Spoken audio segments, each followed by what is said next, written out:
میاں والی جو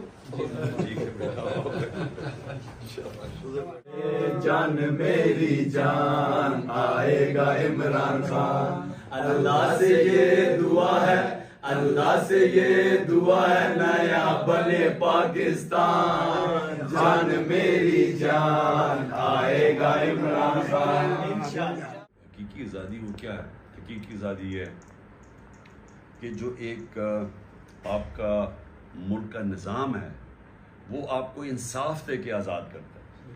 یاد رکھنا، انصاف آزادی دیتا ہے۔ کیوں انصاف دیتا ہے؟ کیونکہ انصاف جب ایک معاشرے میں ہوتا ہے تو وہ طاقتور اور کمزور کو قانون کے سامنے ایک برابر کر دیتا ہے۔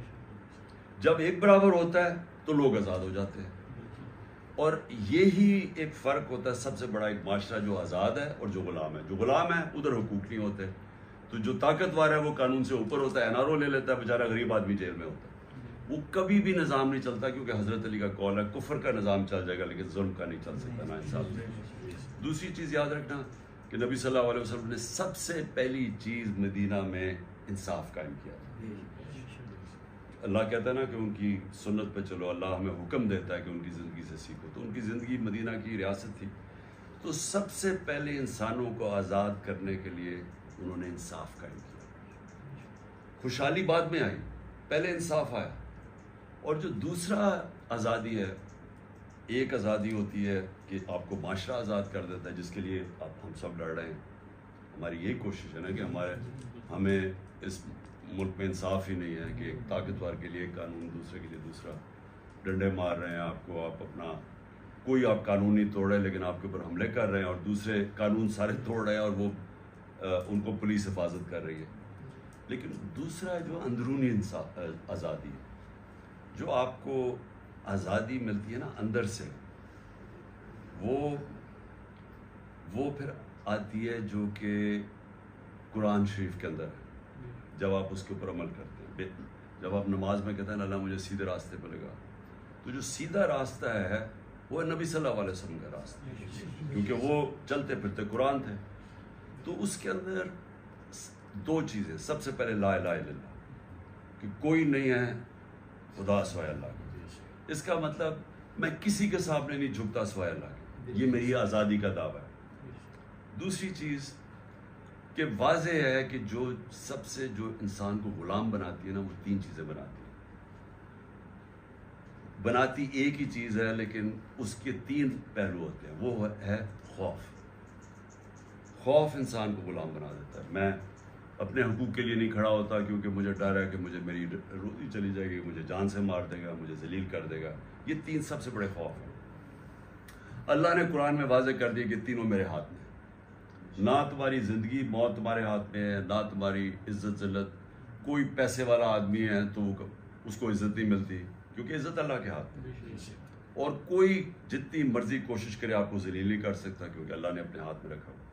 اور جو پھر یہ جو پولیس والے، ان کو پتہ تھا کہ ظلم کر رہے ہیں، عورتیں ہیں دیکھ رہے ہیں ان کو گولیاں مار رہے ہیں یا ان کو جو چھرے مار رہے ہیں، لیکن اپنی رزق کی خاطر کہ جی میری نوکری نہ چلی جائے، اس کے اوپر بھی اللہ نے واضح کیا ہوا ہے کہ کیا تمہاری زندگی میں کمائی ہوگی، رزق اللہ کے ہاتھ میں۔ تو وہ اللہ نے اسے بھی آزاد کر دیا کہ آپ غلام نہیں رہ سکتے ظلم کرتے ہوئے، کیونکہ جی میری نوکری نہیں چلی جائے گی، کیونکہ رزق تو اللہ کے ہاتھ میں۔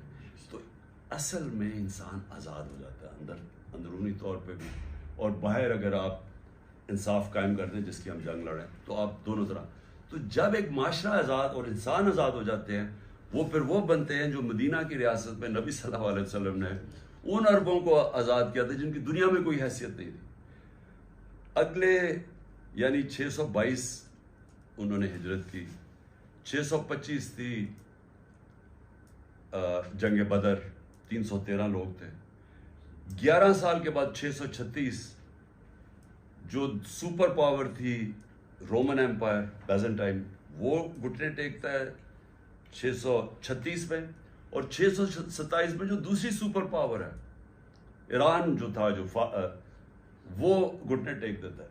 تو 11 اور 12 سالوں میں دنیا کی دو سپر پاورز، ان لوگوں جن کی کوئی حیثیت ہی نہیں تھی، وہ ان کے سامنے گر جاتی۔ تو اس کا کیا مطلب ہے؟ اس کا مطلب یہ ہے کہ صرف آزاد قوم ہی اوپر جا سکتی ہے۔